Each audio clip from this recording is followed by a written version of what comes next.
اور بھارت کو پاکستان اور چین کی دوستی کھٹکتی ہے۔ پاکستان پر حملہ ہوا تو برے صغیر کا نقشہ بدل جائے گا۔ راج ناتھ سن لو، مسلمان کی زندگی اور موت اسلام اور پاکستان کے لیے ہے۔ وزیر ریلوے شیخ رشید کی بھارت کو للکار۔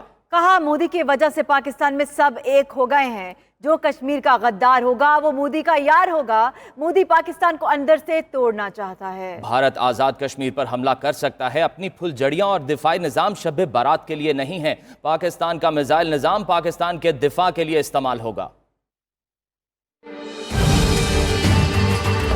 آج کوئی محب الوطن پاکستانی ایسا نہیں ہے جو یہ سمجھتا ہو کہ اب اس ملک میں کشمیر کی سیاست ہوگی۔ جو کشمیر کے ساتھ ہوگا وہ پاکستان کے ساتھ ہوگا۔ جو کشمیر کا غدار ہوگا وہ مودی کا یار ہوگا۔ یہ ہندوستان کا ایجنڈا ہے کہ پاکستان کو اندر سے توڑا جائے۔ وہ آزاد کشمیر پر حملہ کر سکتا ہے۔ آزاد کشمیر پر حملہ اعلان جنگ ہوگا۔ ہمارے پاس کنونشنل آرم کی صورتحال نہیں ہے، لیکن یہ ہم نے اپنا دفاعی نظام، اپنی پھل جڑیاں، اپنے مرچ مسالے کوئی شبرات کے لیے نہیں رکھے ہوئے۔ پاکستان کا میزائل نظام پاکستان کی دفاع کے لیے۔ اصل میں پاکستان بننے کا اب وقت آ گیا ہے۔ ہم 25 کروڑ ہندوستان کے مسلمان 22 کروڑ پاکستان سے مل کر ایک عظیم پاکستان بنائیں گے اور ایک ایک مسلمان کی ہندوستان میں حفاظت کریں گے۔